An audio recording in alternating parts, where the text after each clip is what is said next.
Good afternoon. The Committee on Licenses and Inspections will now come to order.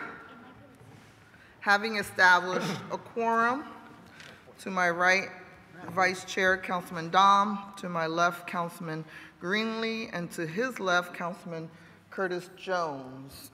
Will the clerk read the titles of the bills?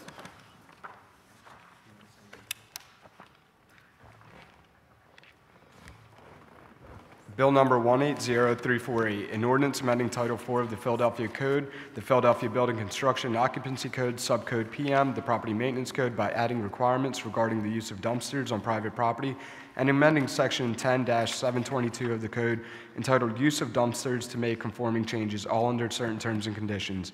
Bill number 180464, an ordinance amending Title IV of the Philadelphia Code entitled the Philadelphia Construction and Occupancy Code by amending Subcode F, the Fire Code, and Subcode PM, the Philadelphia Property Maintenance Code, to add sections requiring hardwired interconnected smoke alarms in boarding homes, all under certain terms and conditions. And Bill number 180521, an ordinance amending Title IV of the Philadelphia Code entitled the Building Construction and Occupancy Code by amending sections A-503 entitled Prosecution and A-601 entitled Fines of the Philadelphia Administrative Code to provide assessment of an additional penalty in connection with repeated abatements and all unlawful conditions on vacant and exterior properties under certain terms and conditions. Thank you. For the purposes of this hearing, I want to advise everyone that Bill 160151 will be held. We expect to have a hearing in September at the request of the administration to better prepare. That is the municipal ID bill. So we will move on. Commissioner Fink, 180348.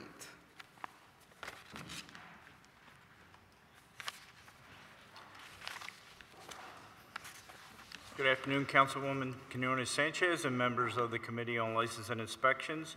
My name is Michael Fink, and I am the Chief Code Official for the Department of License and Inspections. I am here to provide testimony on behalf of the Department in support of Bill 180348, which will amend Title IV of the Philadelphia Code entitled the Building Construction and Occupancy Code.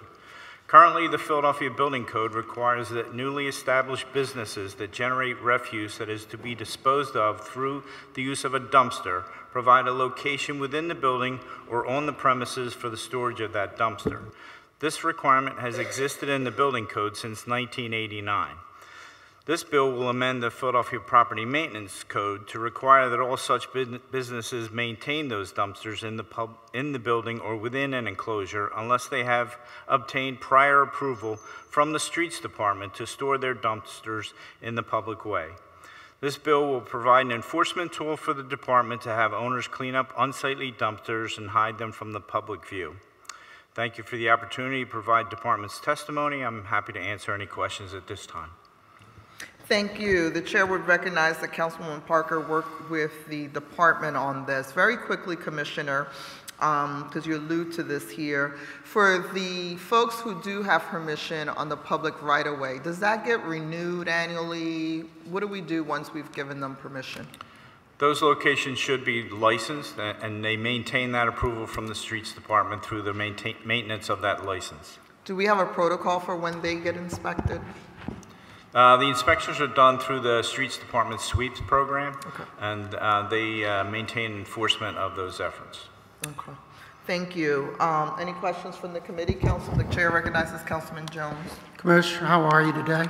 Good afternoon, sir. Is this going to mean any extra strain on your resources to enforce this? I don't believe so. Our property maintenance code inspectors who go out to these different facilities, they didn't have any tool in the code to cite improper storage of these dumpsters.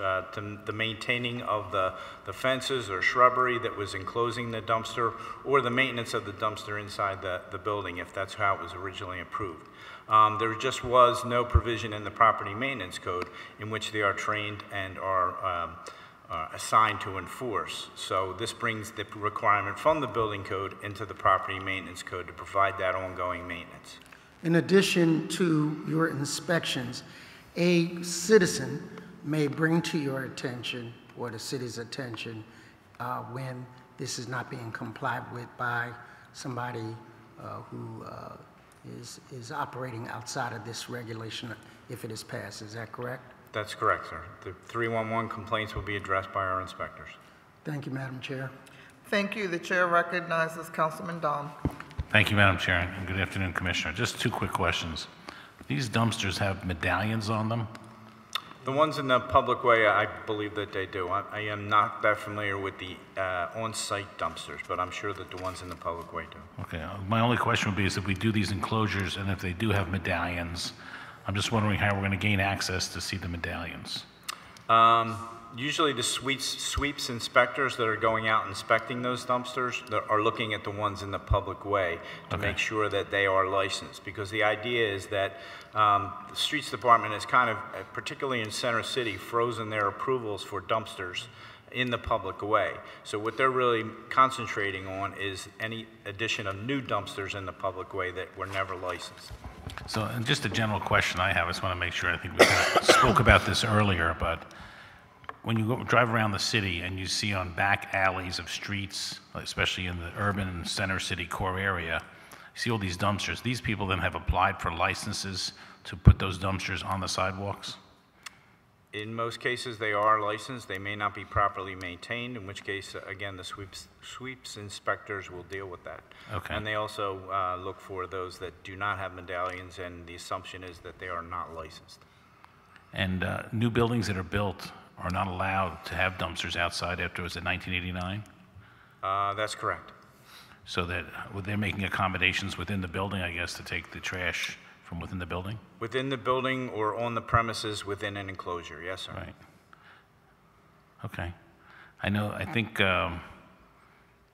it's, the problem is we have old real estate here, so it's very hard to accommodate the rebirth of some of this real estate with all the trash that's generated, but I understand the issue, so. Have we ever looked into, by the way, there are other countries that actually are putting the trash below the sidewalk so it goes down, so you don't even see it? Not to my knowledge, sir. That's an interesting idea. Okay. All right. Thank you, Commissioner. Thank you, Madam Chairwoman. Councilman Greenlee?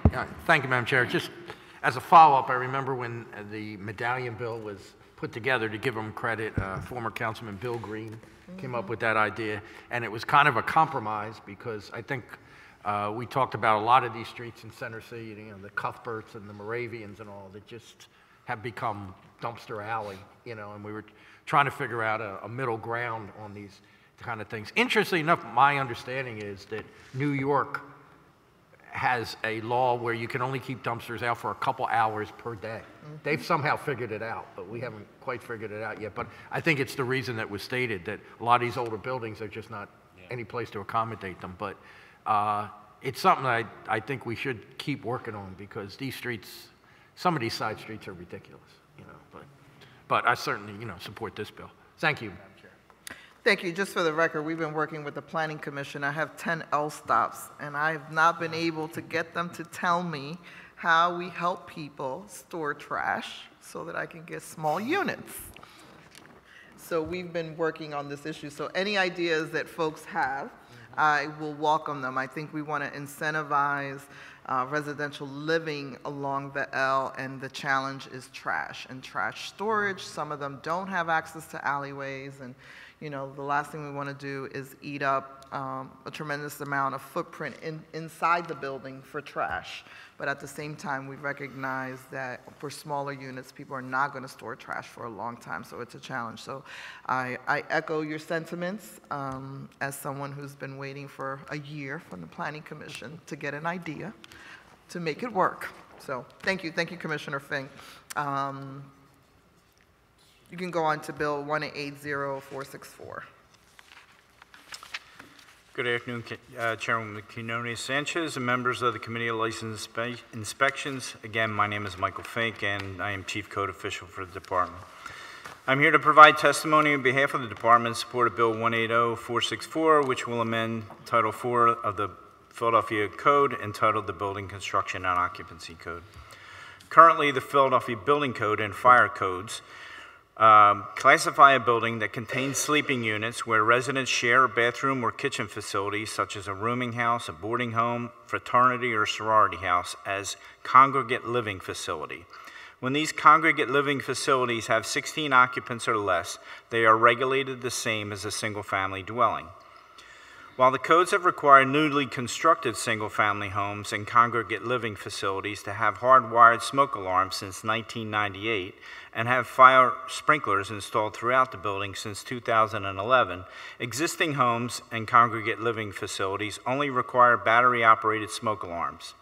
However, people who live in most rooming homes tend to bring small appliances such as microwave ovens and mini refrigerators into their sleeping units. In many existing facilities, these appliances overload the electrical circuits meant to handle only bedroom lights or fans, and this can result in a fire. This bill will amend the Philadelphia Fire and Property Maintenance Codes to provide for increased fire safety protection of existing congregate living facilities by requiring one hardwired smoke alarm on each floor to supplement or replace the required battery-operated smoke alarm. It also requires these hardwired smoke alarms to be interconnected so that when one activates, they all activate.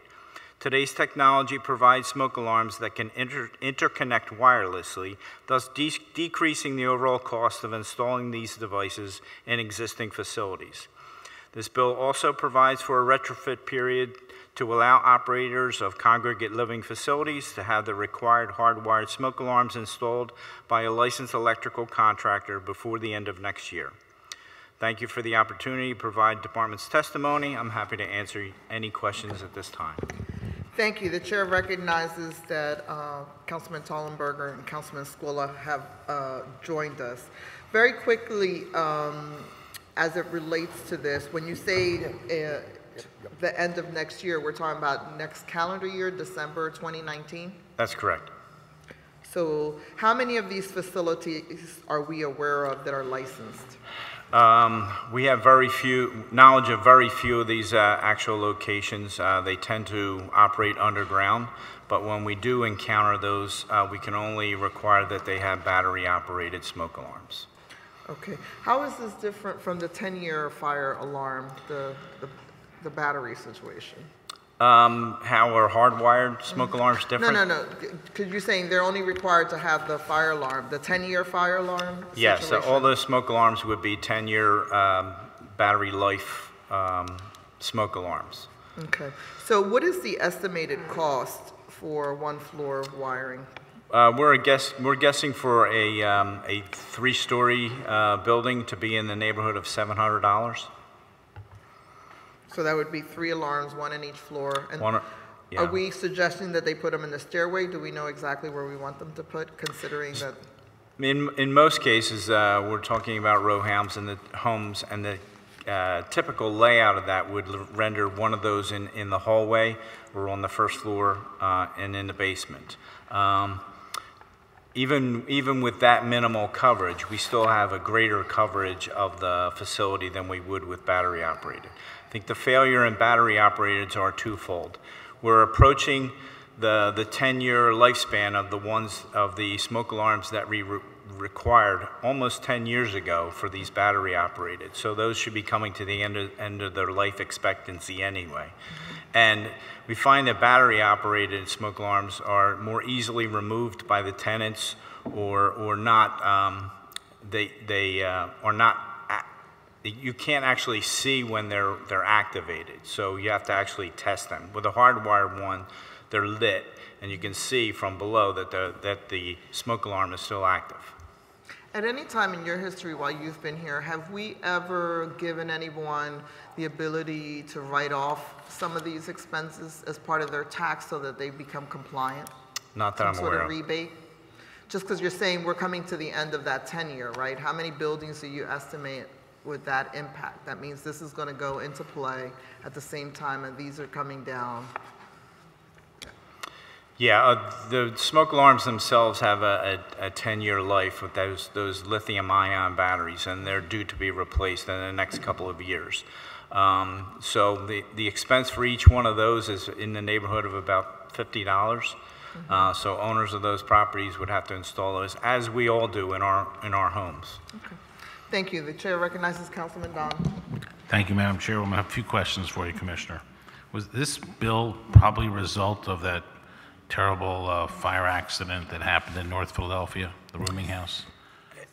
If properly installed, this would add a greater level of protection for a building such as that. Right. And was that building actually registered with us? Did they have a license to operate? No, it was not. So, is it, I mean, the bad actors are really the problems here, I think. And I'm in favor of this, but how do we find those people who are not registered with us, not licensed with us, and operating like in the dark?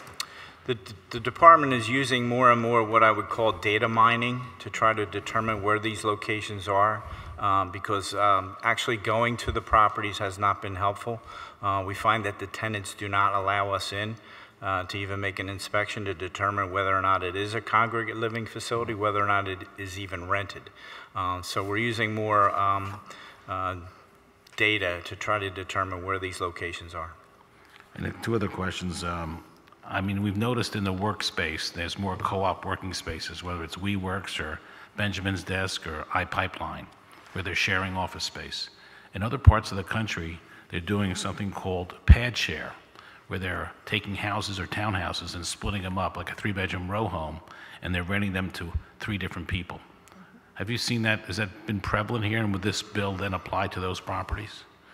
That specific description, I have not seen a lot of that, but from an average inspector's view, those would probably look no more different than the facilities that we're talking about here. Just from a visual determination, it's hard to determine what the contractual relationship of the different entities are there. And this would apply to also like a house that's being Airbnb'd? They'd have to have the hardwire. If they meet the requirement where they're over the threshold limits of the number of days in a year, which I believe is 90. And I would think that the installation of hardwired would lower their insurance premium, which might help them pay for the cost. I would assume so, but I am not positive of that. Okay. All right. Thank you very much. Thank you, Madam Chairwoman. Thank you. Before I recognize Councilman Jones, we've been really concerned about, again, because we want to encourage some of the smaller living, and been talking to PGW and PICO because they install meters without verifying whether places are zoned and licensed. And so we would probably be asking this committee in the fall to engage with us in a conversation about that now that we have Eclipse and there's an easier way for them to do the verification. Right now they claim that because of the PUC and their requirement to provide service at request, that they don't check. But clearly that's one of the data sets that we need to bring in line. I see too many of multiple meters in our districts and without the renter license and all those other things. So this is something that has come up and we want to help the department. With that, Councilman Jones. Thank you, Madam Chair. When you say data mining, help me to understand and elaborate on where you're going with this. And part 2 of that question is, when we have illegal renters that are renting to students, let's just say, is it the same type of data mining that can be utilized? So what I'm referring to with data mining is using information from various entities, as Councilwoman Quinones-Sanchez mentioned, like the utilities, looking at OPA records, trying to look for off-site ownership or off-site accounts that determine whether or not the property is occupied, looking for meter activity, water usage, electric usage to make sure that it's not vacant, because the particular property on 22nd Street, I believe, was considered to be vacant by our department, but it was obviously occupied. So if we had that information, just so happened that they were, I believe, stealing water for that location. But looking at data like that from the different utilities, from different searches for ownership information and trying to find out where these owners actually are located as opposed to at the property, we're able to start to narrow down these locations that are tenant occupied and may have high numbers of people living in them. So although you can consider a single-family dwelling having up to 16 people, the same as you could a congregate living facility, once you actually get inside these locations and see that the individual bedrooms are locked and they have cooking equipment within their dwelling units, then you determine that they are congregate living facilities and not operating as a single family. Are the public utilities cooperating with you? Not to the full extent that we would like, but we are using information that is publicly available to try to do what we can to determine where these locations are. In particular, is PGW working with you? PGW has provided some information to us in helping determine where tenant-occupied properties are. Yes. So the chair of the Gas Commission is Councilman Green, and another member on the Gas Commission is myself. Anything we can do to solicit that spirit of cooperation, please let us know. Thank you, sir. Thank you, Madam Chair. Thank you, Councilman. And we will move on to our final bill, 180521.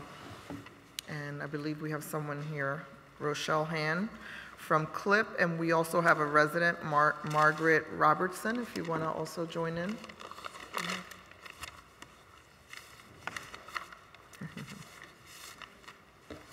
Councilman, this is a bill presented by Councilwoman Parker, and she's been working with the administration on this also. You could proceed. Good afternoon, Chairman Sanchez and other members of the License and Inspection Committee. I'm Rochelle Haines, Director of Administration and Management for the Community Life Improvement Program, also known as CLIP. And today I will present testimony on behalf of the administration supporting Bill number 180521, which authorizes the city to add a penalty in addition to abatement and administrative costs associated with the abatement of properties or vacant lots more than one time in a calendar year. The Community Life Improvement Program consists of several programs and agencies dedicated to improving the appearance of neighborhoods throughout the city of Philadelphia through the eradication of blight. The City of Philadelphia's vacant lot and exterior property maintenance programs are two of the agencies responsible for educating constituents regarding the property maintenance codes, enforcement of said codes, and when warranted, nuisance abatements of the property or vacant lot. The property owner receives a compliance or grace period for at least 2 weeks for them to rectify the violation before any punitive action is taken. In the summer months, the abatement of properties takes longer, thus the compliance or grace period is longer due to the demand for CLIP services. In addition, property owners may contact the CLIP office to request an extension of their compliance or grace period to allow them more time to rectify the violation. If CLIP staff abate the violation on the property or vacant lots, the private property owner will receive a bill for the cost of the cleanup plus an administrative fee. Now, if CLIP must clean a private property or vacant lot more than one time in a calendar year, a penalty will be imposed on the property owner. If the property owner does not pay the bill for our services or the penalty, a lien will be placed on the property. In FY17, fiscal year 17, CLIP abated 18,165 nuisance vacant lots and properties, with 1,200 having to be cleaned more than once in a calendar year. CLIP's inspection process includes inspecting specific complaints, usually received through 311, but in addition, all other vacant lots and properties on that block will be inspected for exterior property maintenance violations as well. Bill number 180521 will allow the city to fine habitual nuisance property owners that refuse to comply with property maintenance violations on a yearly basis. Thank you for your consideration. I'll be happy to respond to questions at this time. For purposes of clarity, we issue CVNs right now, right? Yes. Okay, so the CVNs, once they're not responded to, will be converted into a lien. So you're going to bundle the CVNs and then it becomes a lien? Once we have to abate the property and the bill goes unpaid, yes, it will It will go convert. into a lien, convert into a lien. So right now, you abate the property, and what is the CVN total? The total, each property, the cost is different for each property. So there is a scale. That's why I wanted to make sure. There is a scale for the work that's remediated? Yes, every property will, depending on what's needed to be done. So what's the average? What do you, you said the 1,200 that are repeated more than once. What's that bucket look like? Well, we're talking about something as far as just high grass, high weeds. We're somewhere in the $100, no more than $200 range. Okay. With the, how are we making sure we're not going to end up in a situation where we have a senior or someone else that may not be? I know a couple summers ago we had 100-degree weather, and you guys went out and did your job, but then I had all these seniors killing me. Well, one of the things we've been stressing and we do allow is that we allow them to call in, and we will work with anyone to provide extensions. We provide extensions throughout the year all the time. Because before you abate it, there's a notification, right? Yes. Right. So, okay. All right, thank you. Councilman Greenlee? Thank you, Madam Chair. Just very quickly, first, I think a lot of us feel very positive about the CLIP program. You folks are doing a good job out there. And you talk about sometimes the abatement of properties take longer in the summer, which makes sense, probably when you get more complaints. So really, people, the time that you first notify them just for this 2-week grace period can be longer than that, right? So they even have longer, plus they have the right to ask for an extension, yes. Correct? So, I mean, in fairness, it sounds like they get a proper time to try to address it in one way or the other, right? Yes, they actually do. Mm-hmm. And this 1,200 to have them be clean more than once in a calendar year. Do you have any records of how many repeat offenders there are? Like from year to year, do you know how many properties get multiple treatments a year? Yeah. We do. We actually sent that information at one point to, when we did this study, over to the law department, but we do have that on file. Mm-hmm. Any rough idea how many that might be? From the 1,200, probably all of them. So you mean a lot of that 1,200 are habitual from year to year? Is Yes. that what you mean? So they could be a couple times each year. Exactly. Over time. Okay. All right. And I think it's, so 18,000, only 1,200 have to be cleaned more than once a year. So it seems like a lot of people are trying to comply, but there's some people who either won't or just doesn't seem to have the ability to do it. Correct? Yes. Okay, thank you. Thank you, Madam Chair. Thank you. Chair recognizes Councilman Jones. Thank you, Madam Chair. So on the unit block North Ithan Street, where my, I don't want to call her stepmom because she's a mom, but she married my father, long story. I pass by there frequently, and on the northwest corner of that block, we had short dumping. It is a fenced lot, so that shows somebody came out and gave it initial care. As a district council person and possibly at large, we suffer from the affliction that our eyes are drawn to short dumping. It is absolutely an occupational hazard. We cannot help ourselves, all right? And so I call it an airdrop. I start texting and going crazy and send this in. Week or so later, I come back and the trash seemingly is still there. I'm losing my mind. I'm sending in my second strike call to do it. Third, 2 weeks later, maybe I come back and it's still there. Come to find out, you guys had cleaned it up not once, not twice, but 3 times. It was different trash, but it all looked alike to me. And I say that to say, how do we balance that whoever owns that lot is just as much a victim as you are for having to clean it multiple times? Are we also working with the sanitation police to look at who is the habitual violator here and trying to track them down? Because what happens is, people start to believe that if I just drop it here, somebody will pick it up. And we have to kind of send a different signal to them as well. Well, I'm glad you mentioned that because our inspectors actually go into the garbage. They will investigate to find out who's the actual dumper, and that person will actually receive the violation notice. So when the violation is actually abated, the cost will go to that person. Got it. Well, good to know. Thank you, Madam Chair. Chair recognizes Councilman Dom. Thank you, Madam Chair. Just a couple quick questions. The 18,165 nuisance vacant lots, following up from what Councilman Jones was talking about, are the majority of those people, other people, dumping on people's lots, or is it the owners of those lots not maintaining them? There's usually the owners not maintaining the lots. Not maintaining them. Of all these lots, we have maybe 800 short dumpers.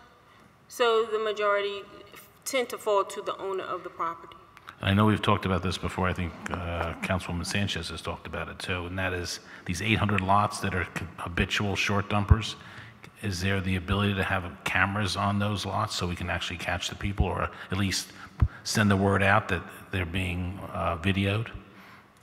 That I'm not. There has been conversations about cameras, but there's a lot of logistics. First, the actual cameras themselves, the motion of the camera, how often will the camera go with battery usage. So there's been a lot of conversations, there's a lot of things that still need to be worked out, but in residential areas it's a lot harder to put cameras as opposed to some far off corner where there's less traffic. Okay. All right, thank you. Thank you very much. Thank you, Madam Chairwoman. Yeah, the whole issue of battery life, mobility, vandalism, we've been working with CLIP because as soon as we figure it out, they'll get the resources to ramp that up. Thank you so very much for your testimony. Thank you. I have a Margaret Robertson. You want to join us at the witness table? You want to stay there just in case? Sure. In case please come on. State your name for the record and provide your testimony. My name is Margaret, can you hear me? Robertson. And I am here to ask you, as you consider this legislation, to consider concerns that I've experienced.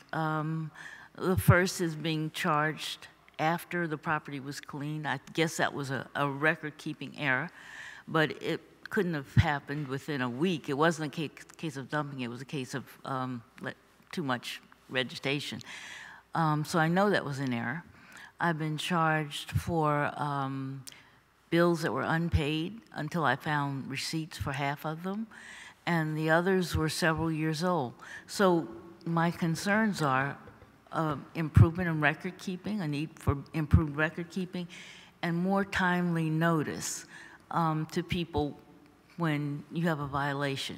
Because you can't account for a bill that's several years old. Either maybe you threw the receipt away, maybe you paid it, maybe you didn't pay it, but in the several years, it's been accruing penalties and interest. So it's best to notify someone immediately when there's a violation.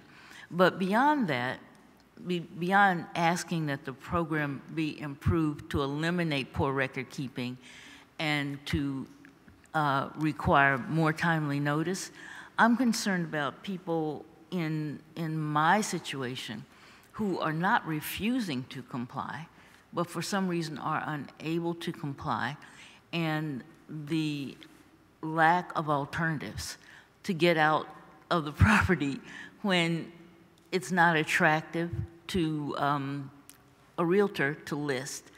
And I don't know what possibilities there are to people who own land and that their ability to really use that land has passed, maybe because of age or disability or whatever.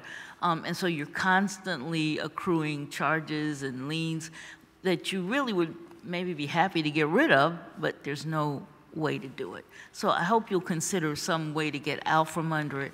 Maybe not for, if you have liens that are worth more than the property, then that's obviously a problem. But sometimes it's worth less than the value of the property, and then maybe you should get something back.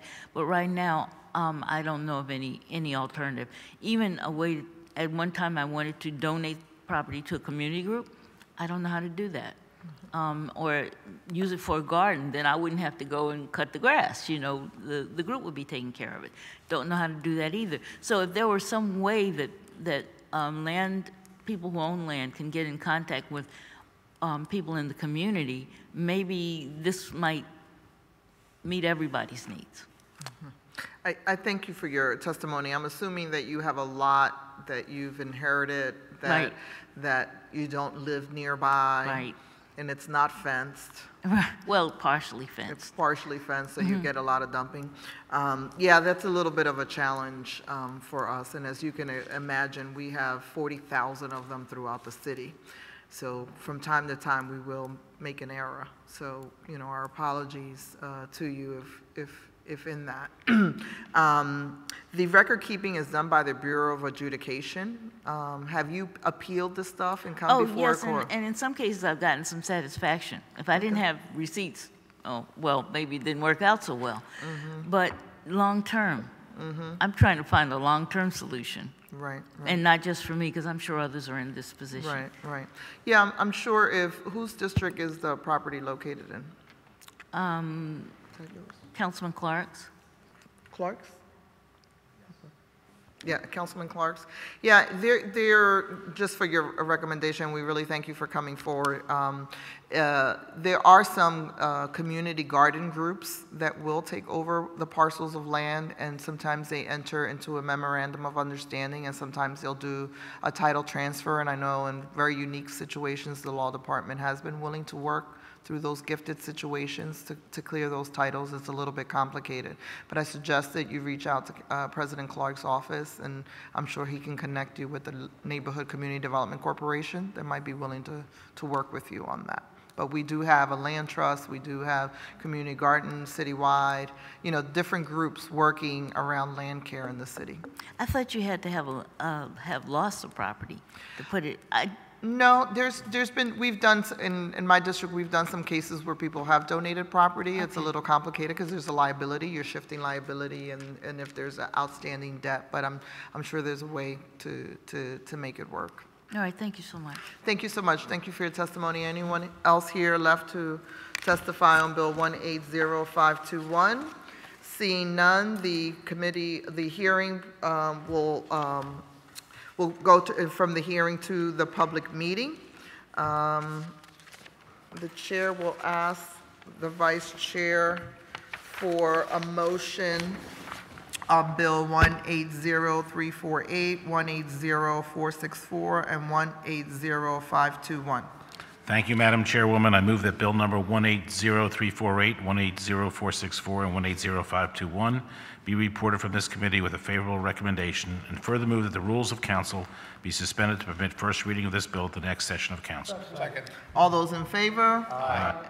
Any opposition? Seeing none, it has been moved and probably second that the bill number 180348, 180464, and 180521 be reported out of this committee with a favorable recommendation, and further move the rules of council be suspended to permit first reading at our next council session. Thank you very much. This concludes our public meeting.